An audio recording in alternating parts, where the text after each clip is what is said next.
Ketua, kalau kita melihat fakta-fakta kerentanan anak menunjukkan masih tingginya perkawinan anak, kekerasan terhadap anak, kemudian eksploitasi pekerja anak, dan lain-lain. Kondisi ini menjadi ancaman bagi daerah di masa datang, mengingat kerentanan anak menyebabkan kerentanan keluarga yang bisa melahirkan kemiskinan baru. Pertanyaannya itu, apa saja sebetulnya sisi-sisi lemah yang menggerogoti pelindungan anak di NTB selama ini? Terima kasih. Jadi sisi-sisi yang lemah untuk menggerogoti tentang perlindungan anak di Nusa Tenggara Barat. Pertama, kita berbicara regulasi. Regulasi ini sudah ada ya, seperti Perda tentang pencegahan perkawinan anak. Tapi ternyata setelah itu lahir, nah ini implementasi yang masih lemah. Belum ditindaklanjuti oleh pemerintah maupun di tengah-tengah masyarakat. Di samping itu juga, di tengah-tengah masyarakat di Nusa Tenggara Barat khususnya, kita berbicara di desa, tentunya di sini ada istilah adat ya, hukum adat yang berlaku di masing-masing desa daerah itu berbeda-beda. Ini yang juga memaksakan anak. Jadi kalau di tingkat desa masih harus mengikuti adat istiadat yang ada berlaku di desa itu sendiri. Nah demikian pula sehingga anak bisa dipaksakan untuk melakukan pernikahan.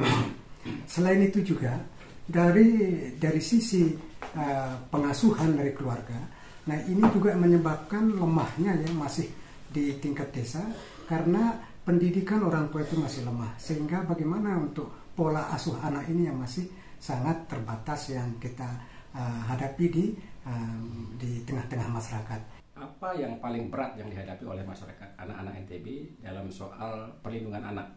Nah, kita berbicara yang terberat dalam perlindungan anak, kita ambil contoh aja tentang perkawinan anak. Perkawinan anak ini kan sangat akan membawa dampak yang sangat berat ya, yaitu dengan adanya perkawinan anak mengakibatkan yaitu akan melahirkan anak yang kurang gizi, anak yang akan menjadikan anak stunting, juga menambah nanti akan menjadi masyarakat ada naik angka kemiskinan. Ini adanya kemiskinan baru ya, akan terjadi kemiskinan bertambah. Di samping itu juga sekarang muncul kembali, padahal ini kan pacuan kuda ini ya, pacuan kuda sudah lama ya dikatakan sebagai itu adalah budaya ya, olahraga pacuan kuda budaya. Nah ini beratnya melibatkan anak.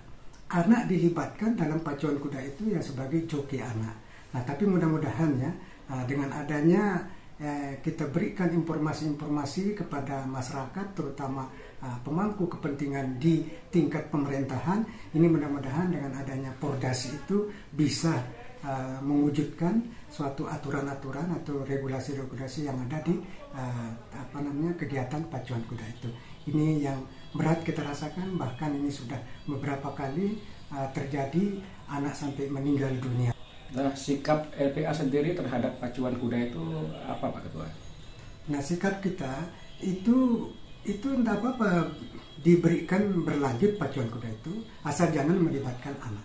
Itu yang kita harapkan. Oleh karena itulah perlu adanya peraturannya, apakah itu peraturan bupati, apakah peraturan gubernur, ataukah peraturan daripada Pordasi itu untuk dibuat sehingga ini melarang keterlibatan anak sebagai joki anak dalam pacuan kuda. Itu yang kita harapkan.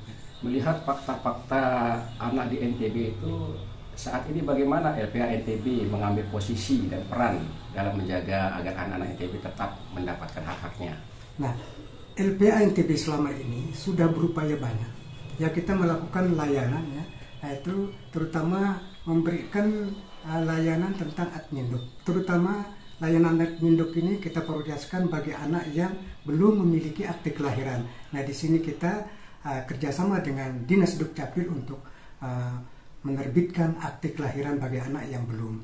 Nah selain itu juga contoh daripada akte kelahiran itu juga sekarang ini kita mengambil kegiatan-kegiatan yang sifatnya program LPA itu melakukan kegiatan layanan integratif bagi anak di tingkat desa. Kemudian hasil yang diperoleh dari program-program yang dijalankan LPA selama ini apa saja Pak Ketua?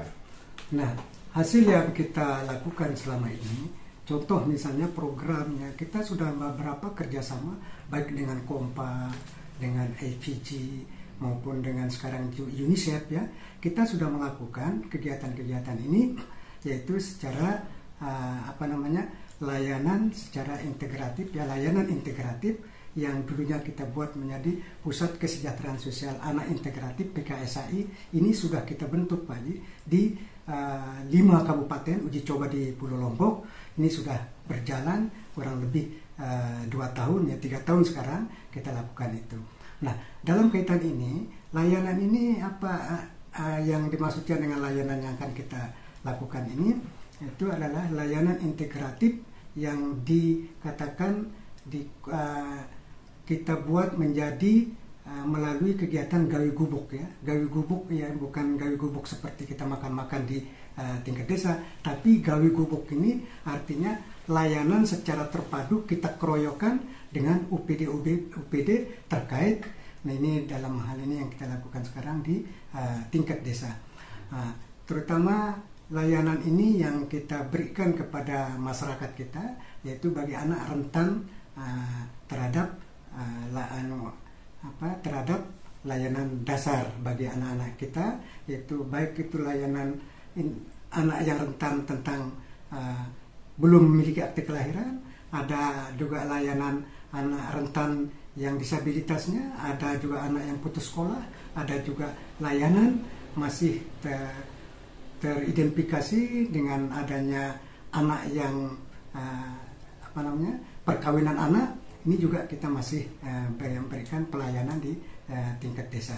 Nah, oleh karena itulah sekarang dalam kaitan ini mudah-mudahan ini bisa berlanjut seterusnya, karena salah satu bentuk upaya kita bekerja sama LPA dengan UNICEF bersama masyarakat pemerintah kita terutama di Nusa Tenggara Barat untuk memberikan pelayanan langsung, memudahkan untuk mendapatkan dokumen-dokumen yang dibutuhkan oleh masyarakat itu sendiri.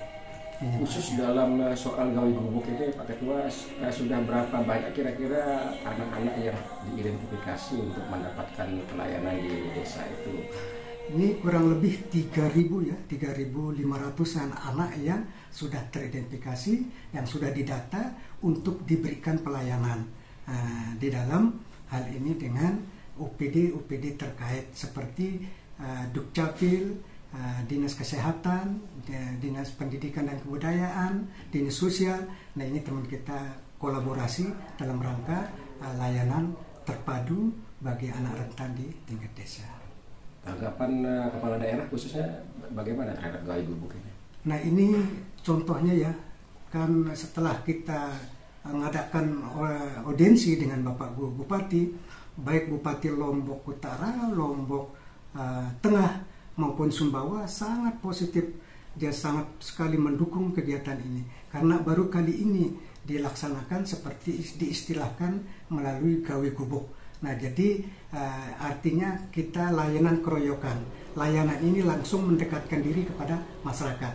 Nah, ini yang sangat mendukung oleh pemerintah daerah, terutama Bapak Bupati dengan perangkat di kabupaten. Kenapa itu terjadi? Karena Pak Bupati sangat konsen dan sangat mendukung kegiatan ini. Bahkan dia langsung Bupati memerintahkan kepala UPD-nya untuk mensukseskan pelayanan ini. Nah,